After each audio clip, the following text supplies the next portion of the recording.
Prince Harry and Meghan Markle may now find themselves facing a sobering reality after the dramatic fall of Prince Andrew from royal favor. The shock waves from Andrew's downfall are reverberating through the monarchy, and experts suggest that the Sussexes could be next in line for scrutiny. Welcome viewers to my channel. Please subscribe, like my video, and turn on notifications so you don't miss our next update. On October 30th, Buckingham Palace released a statement confirming that King Charles had officially stripped his brother of all royal titles and honors, including the long-held designation of prince. The move comes amid renewed investigations into the crimes of convicted sex offender Jeffrey Epstein, with particular attention on Andrew's documented association with him.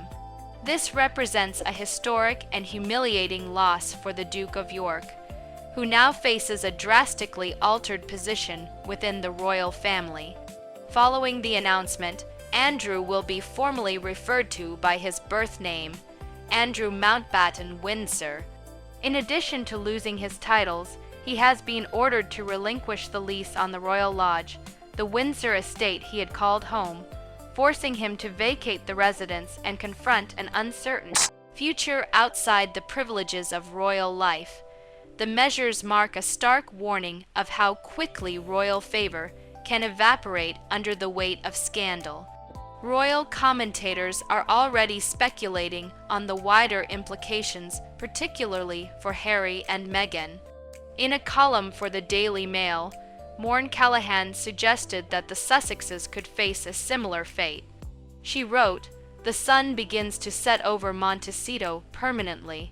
Harry and Meghan are next."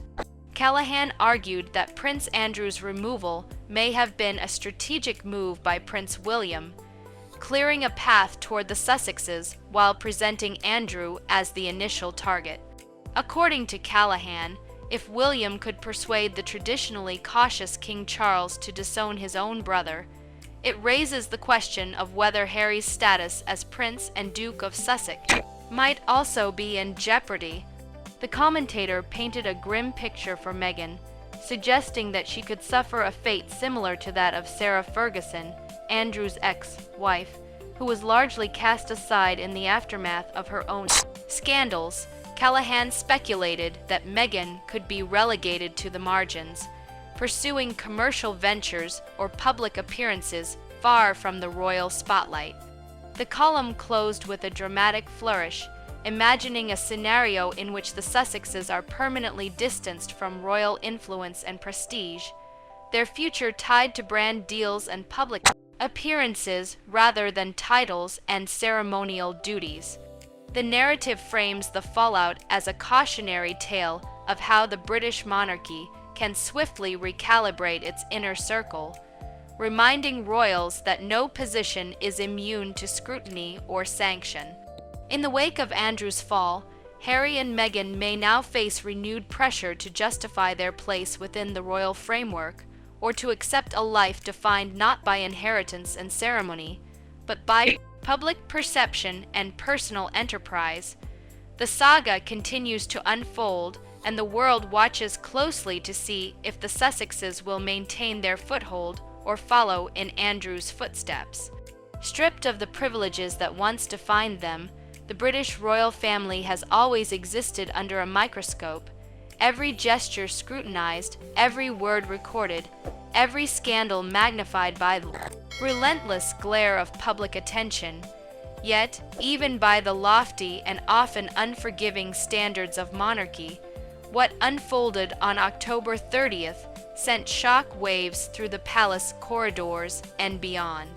On that day, Buckingham Palace issued a statement that would reverberate across the globe. King Charles had stripped his brother, Prince Andrew, of all his royal titles and honors, including the designation of prince. It was a moment of historic significance, a stark and unflinching reminder that even in a family steeped in centuries of tradition, no one is untouchable. The decision did not come lightly, and the reasons were as serious as they were grim. Fresh investigations into the crimes of convicted pedophile Jeffrey Epstein had cast a renewed and unforgiving light on Andrew's association with the disgraced financier, a connection that had long been a source of quiet discomfort for the royal household, but now could no longer be ignored or contained. For Andrew, the fall was swift and humiliating. No longer would he be addressed with the formality that once came so effortlessly.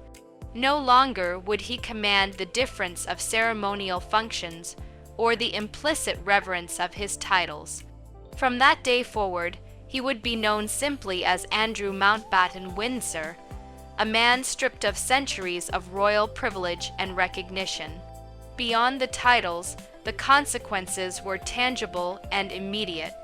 The Royal Lodge, his longtime residence within the grounds of Windsor, was no longer his to inhabit, and he was compelled to vacate the home that had been a private refuge and a symbol of his place in the monarchy. The physical removal mirrored the symbolic one. Andrew was being erased from the narrative of royal prominence, a cautionary figure whose personal missteps had transformed into public calamity. While the nation and the world absorbed the shock of Andrew's removal, whispers began to circulate about the wider implications for the royal family, particularly for the Duke and Duchess of Sussex, Harry and Meghan. For years, the Sussexes had navigated a precarious position, straddling the line between their royal heritage and the life they had chosen outside the palace walls. Their departure from official duties, their move to the United States, and their very public media ventures had already drawn scrutiny and speculation. But now Andrew's fall cast a long and chilling shadow over their future. Royal commentators and journalists alike began to ask the uncomfortable question: if Andrew could be stripped of everything, could Harry and Meghan be next? One voice rising above the others was that of Morn Callahan, writing for the Daily Mail. Her words carried a sense of inevitability and quiet menace, a pregnant warning wrapped in the familiar language of tabloid drama. The sun begins to set over Montecito permanently. Harry and Meghan are next, she wrote, evoking imagery of a gilded life slowly fading into obscurity. Callahan suggested that Andrew's removal may have been more than a reaction to scandal. It might have been a strategic maneuver, a carefully calculated first step by Prince William to consolidate the family line and prepare the stage for addressing what he considered a greater concern. In this interpretation, Andrew had been a pawn sacrificed to demonstrate the monarchy's willingness to act decisively to show that no one, no matter how closely related to the sovereign, was beyond reproach. The Sussexes, by contrast, represented a more complex and sensitive target, one whose prominence and public profile demanded careful consideration and perhaps eventual reckoning. The implications for Harry and Meghan were stark. If King Charles, known for his measured and often cautious temperament, could be persuaded to renounce his own brother, then it seemed a short step to imagine the same force being applied to Harry. The Sussexes' royal titles, once symbols of privilege and recognition, suddenly appeared fragile, impermanent, subject to the same scrutiny and judgment that had failed Andrew. Meghan, too, was drawn into this narrative, her position inextricably tied to Harry's. Callahan painted a picture of a future in which she, like Sarah Ferguson before her, could be relegated to the margins, an afterthought in a family defined by hierarchy and protocol. Her public presence, her endeavors, and even her identity could be reshaped by forces beyond her control, a stark reminder that within the royal sphere, influence and visibility are always precarious. As the story unfolded, the public and media alike were drawn into a drama that seemed to blend the grandeur of monarchy with the suspense of a thriller. Andrew's removal was not merely an isolated event. It was a signal, a cautionary tale, and important of possible upheaval. For Harry and Meghan, the world watched with bated breath, curious to see how they would navigate a landscape suddenly charged with uncertainty. Would they continue to forge a path outside the palace walls, immune to its shifting currents? Or would they find themselves pulled back into the orbit of royal consequence, their titles and privileges once again at risk? In the days that followed, every appearance, every statement, and every public gesture by the Sussexes would be scrutinized in the light of Andrew's fall. The echoes of the palace's decision, stretching far beyond Windsor, across the Atlantic, and into the sun-drenched streets of Montecito, where their life outside the monarchy seemed both a refuge and a potential stage for the next chapter of this unfolding royal saga. As the dust began to settle around Prince Andrew's unprecedented fall, a quiet tension started to ripple through the royal family, a tension that extended far beyond the walls of Buckingham Palace and all the way to the sunlit coast of California. For Prince Harry and Meghan Markle, life in Montecito had always been a carefully curated blend of seclusion and spectacle, a balance between privacy and the public curiosity their every move inevitably attracted. But Andrew's abrupt demotion had sent an unmistakable signal. No member of the royal family, regardless of history, status, or bloodline, was immune to scrutiny or sanction. The Sussexes, who had once seemed comfortably insulated by distance and the choices they had made to chart their own course, now found themselves facing a looming question that could alter the trajectory of their lives. If Andrew could be stripped of everything, could Harry's titles and Meghan's role as Duchess of Sussex be next on the chopping block? The scenario, once the subject of whispered speculation in the tabloid press and private palace corridors, suddenly felt all too real. Royal commentators began to weigh in with increasing frequency, parsing every detail of Andrew's fall for hidden meanings, for signals about the fate of the younger generation. In her column, Maureen Callahan had framed the moment with stark finality. The sun begins to set over Montecito permanently. Harry and Meghan are next. It was a phrase that resonated far beyond the printed page, capturing the anxieties of a family in flux and the precariousness of a life lived under both public gaze and historical expectation. The Sussexes had long been a lightning rod for media attention, celebrated and criticized in equal measure, their every appearance dissected and debated. Now the specter of Andrew's fate loomed over them, a reminder that the monarchy could move swiftly, decisively, and without warning. For Harry, the implications were deeply personal.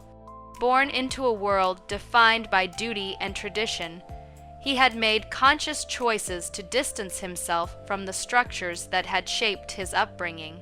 His departure from senior royal duties had been framed as a pursuit of autonomy, of a life less constrained by protocol and expectation.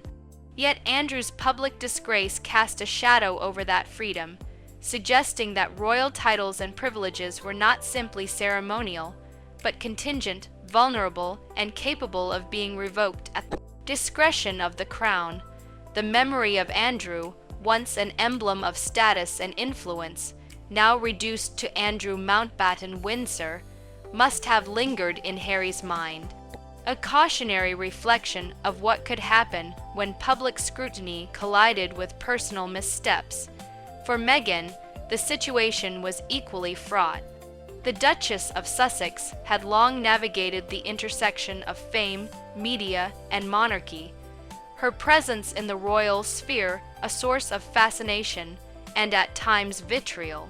Callahan's comparison of Meghan to Sarah Ferguson was not merely rhetorical. It evoked the very real possibility that Meghan's role, her influence, and even her identity could be diminished, reshaped or discarded in the wake of royal recalibration.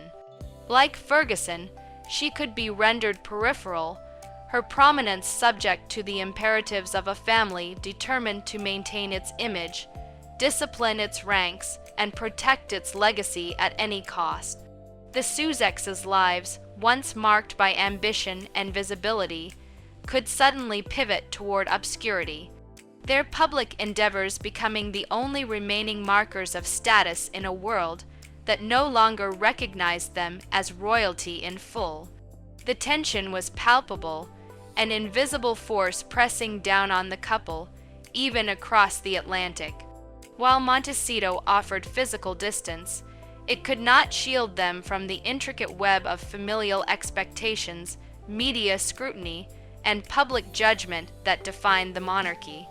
Every statement from Buckingham Palace, every news article analyzing Andrew's fall, every rumor circulating in the press became part of a larger narrative, a narrative in which Harry and Meghan were no longer merely figures of curiosity, but potential participants in a drama that could redefine their lives entirely. The question that hung in the air was both simple and terrifying. If the monarchy had stripped Andrew of his titles, what, if anything, was to prevent a similar fate from befalling the Duke and Duchess of Sussex? As the days stretched into weeks, speculation grew. Analysts, journalists, and royal watchers began to outline scenarios in which the Sussexes could face incremental restrictions, a gradual erosion of titles, privileges, and access, all while maintaining the outward appearance of family unity. The pattern seemed clear. First, Andrew, then the warning to others, the subtle reshaping of roles, the quiet assertion of control from the very top. For Harry and Meghan, the stakes were no longer abstract. The possibility of being gradually cut off from the very institutions that had defined their identities loomed large. Montecito, with its idyllic beaches and sprawling estates, suddenly felt less like a refuge and more like an island of uncertainty, a place where freedom existed only within the confines of an unpredictable royal landscape. And so the Sussexes watched, waited, and maneuvered. Every public appearance, every media engagement, every statement released through carefully curated channels became a negotiation with a past they could not entirely escape, and a future they could not yet fully define. Andrew's fall had opened a door, but it also cast a long shadow, one that reached across the Atlantic, across oceans and continents, to hover over two figures who had sought distance from royal duty, yet could not entirely escape its consequences. In the quiet moments away from cameras and headlines, the question persisted. How long before the axe swung again, and would it find them next in its path?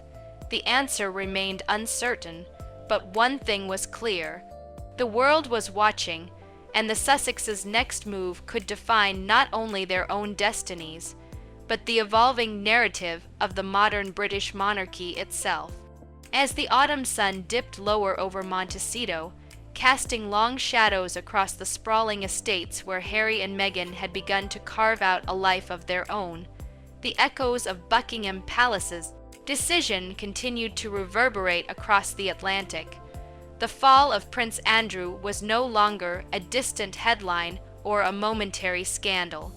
It had become a cautionary tale, a signal that the monarchy's patience had limits and that titles, privileges, and even public perception could be withdrawn with a precision that left no room for negotiation.